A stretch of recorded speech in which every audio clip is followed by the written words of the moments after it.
आप ही बता दें कि ये जो क्रेडिट ले लिया हुकूमत के हमने फ्यूल इतना सस्ता कर दिया है, ये इंटरनेशनल मार्केट के जो प्राइसेस हैं उसके अकॉर्डिंग ही हमें भी फ्यूल मिलता है।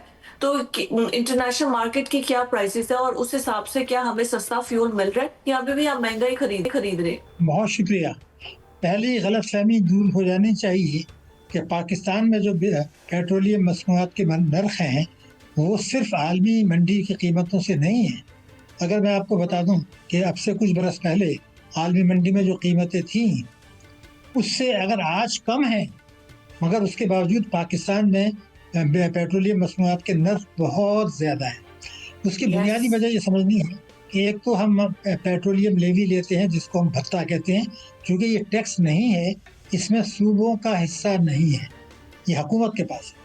दूसरी बुनियादी बात यह है कि क्रेडिट जो हुकूमत ले रही है वो सही है, मगर अल्फाज गलत हैं। वो ये कहें हमने जो जुल्म आवाम पर तोड़ा था, जो उनके साथ ज्यादती की थी, जो आइन की खिलाफ वर्जी करके ताकतवर तबकों को मराद दी थी, उसका बोझ जो आवाम पर डाला था उसका एक हिस्सा हमने वापस ले लिया। जुल्म को हमने किसी हद तक कम कर दिया है इस वक्त। लेकिन जो बात हमें कौम को उनको बतानी चाहिए वो ये है कि जब हम बिजली के नर्ख या पेट्रोल के नर्ख कम करते हैं और आमदनी नहीं बढ़ाते आवाम पे बोझ डाले बगैर और शाहाना अखराजात कम नहीं करते, तो फिर हम तरक्याती अखराजात कम करते हैं, तालीम का बजट कम करते हैं, सेहत का बजट कम करते हैं। आवाम को भी ये समझना होगा, उन सियासी पार्टियों को भी जो ये मुतालबा करते हैं कि जी पेट्रोल के नर्ख कम कर दें, अगर वो ये साथ में मुतालबा नहीं करते कि ये जो आप कम करेंगे उससे आमदनी में जो नुकसान होगा वो या तो आप शाहाना अखराजात में कमी करें या जो आपने ताकतवर को मराद दी है उसमें कमी करें। अगर आप ये नहीं करते तो आवाम से उनकी दूसरी जेब से पैसा निकाल लेते हैं। उन 11 करोड़ बिल्कुल लोगों के जेब से पैसा निकाल लेते हैं जिनको 2 वक्त की रोटी मैसर नहीं है। उन 26 मिलियन बच्चों को स्कूल भेजने से दस्तबरदार हो जाते हैं, जिनका ये मुताल्लिक कहा जाता है कि आइन कहता है कि 6 साल से 16 साल के हर बच्चे को स्कूल भेजें, और हम नहीं भेज रहे। दुनिया के 10 राइट। ममालिक वो हैं जिनमें पाकिस्तान शामिल है। एक जुमला पूरा कर लूं कि जो भूख की हाल संगीन है, आप उनके मुंह से वो निवाला छीन लेते हैं। सिर्फ जब तक आमदनी नहीं बढ़ाएंगे आवाम पर बोझ डाले बगैर और शान अखराजात और करप्शन नहीं कम करेंगे, ये मुतालबा करना ही गलत है कि आप ये तो पेट्रोल हम के पता कम नहीं करें। डॉक्टर साहब कितने सालों से यही करते आ रहे हैं। ना हमने करप्शन खत्म करनी है, ना हमने अपने शाहाना अखराजात कम करने हैं। करप्शन करने वाले भी तो अंदर ही बैठे हुए हैं, बिलिंग बनाने वाले, हम पर वो तमाम लॉस बनाने वाले, कानून बनाने वाले, वो सब इन्हीं के हाथ से निकलती है। बट साहब, जैसे डॉक्टर साहब ने सारा उसको कर दिया, फ्यूल की भी समझा दिया हमें कि पहले तो ये गलतफहमी गलत खराब कर ले कि भाई इंटरनेशनल मार्केट के साथ जो है वो हमारे फ्यूल की प्राइसेस चलती हैं। ये गलतफहमी अगर दूर कर दे तो बट साहब ये क्या हो रहा है? ये अरबों खरबों कमाने वाली ये ऑयल मार्केटिंग कंपनीज ये किस चीज का रोना धोना डालकर बैठी हुई हैं? अब इनको क्या मसले हैं? देखें, काबिल एहतराम नहीं फिजा रियाज साहिबा, जो आप फरमा रही हैं इसमें असल प्रॉब्लम जो है अरबों रुपए का मुनाफा कमाने वाली जो कंपनियां हैं, आप ठीक कह रही हैं, मार्केटिंग कंपनियों ने अब बिल्कुल पाकिस्तान में इस वक्त शोर मचाना शुरू कर दिया। रोना धोना जो है ना वो अरूज पर चला गया है।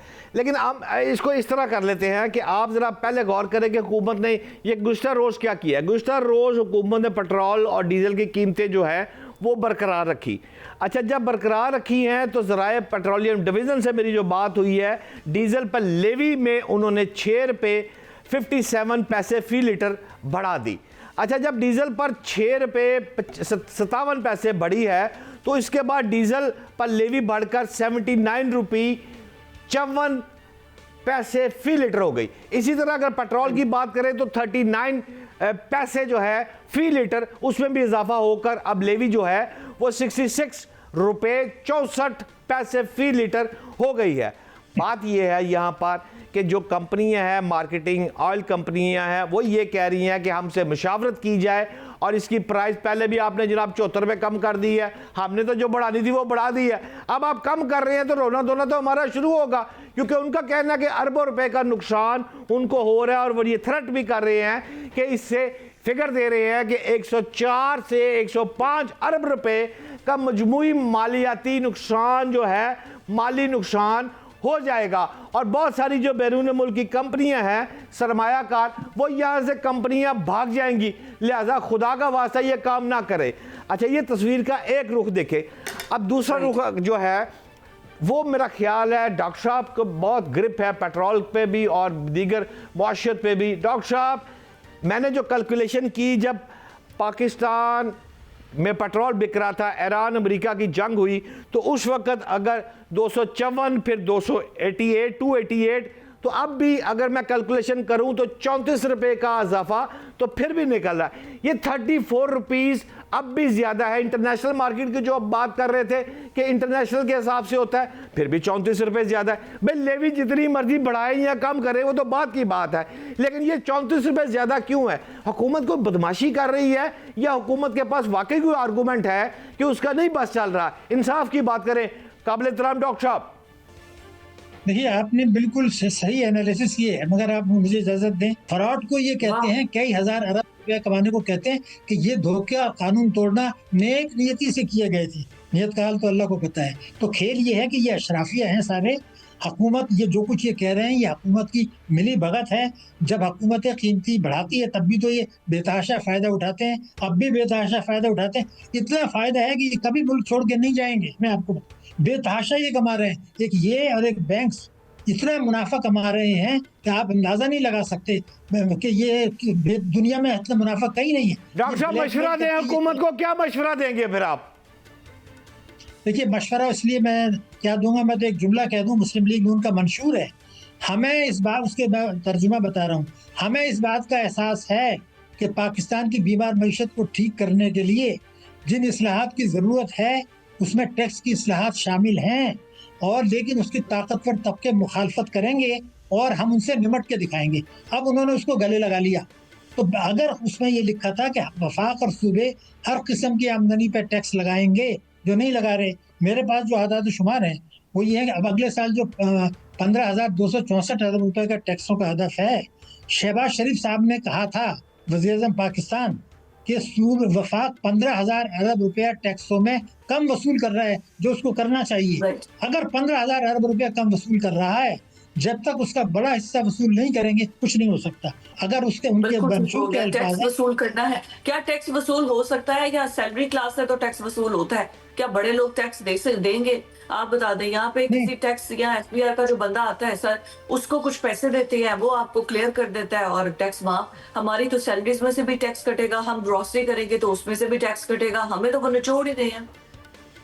ये देखिए ना, ये तो भत्ता है ना। मैं वही तो कह रहा हूँ ना कि ये सैलिड क्लास से भी मुझे गिला है, उनके साथ जुल्म हो रहा है वो। लेकिन वो सोशल मीडिया पे बात करते हैं कि जी बेल हुई कि नहीं हुई, फला सियासतदान ने क्या बयान दिया। अरे भाई, आप ये कहें कि जनाब ये आलमी मंडी में, पाकिस्तान में खित्ते में सबसे ज़्यादा तेल के, बिजली के, पेट्रोल के नर्ख क्यों है? पाकिस्तान में 26 मिलियन बच्चे स्कूल नहीं जा रहे, जबकि आइन कहता है, ना अवाम कहते हैं, ना सुप्रीम कोर्ट कहता है, ना सैलिड क्लास कहते हैं। 9 करोड़ लोग वो ऐसे हैं जिनकी आमदनी बहुत कम है, प्लम्बर है, इलेक्ट्रीशियन है, कारपेंटर है, घरेलू ख्वातीन है, किसान है, उनसे आप एडवांस टैक्स ले रहे हैं जो गैर कानूनी है। तो जब ये अपना मुतालबा खुद ही नहीं करते, बात ये थी कि जो मुस्लिम लीग नून के मंशूर में है, जो पीपल्स पार्टी में, वफाक और सूबे हर किस्म की आमदनी पर टैक्स लगाएंगे। अब आपके पार्लियामेंटेरियन, सूबाई असम्बली के मेंबरान कहते हैं ये tax over my dead body. तो फिर आप क्या बात कर रहे हैं? ये कुछ भी नहीं होगा। ये मैं 95-96 से देख रहा हूँ कि जो आज बातें कर रहे हैं वही बातें 95-96 में करते थे। फर्क क्या हुआ? उस वक्त कहते थे हम कंप्यूटर से चोरी पकड़ेंगे, आज कहते हैं इंफॉर्मेशन टेक्नोलॉजी से और आर्टिफिशियल इंटेलिजेंस से पकड़ेंगे। ना उस वक्त पकड़ी, ना आज पकड़ी। राइट, बिल्कुल ठीक है सर, बहुत शुक्रिया वक्त के लिए।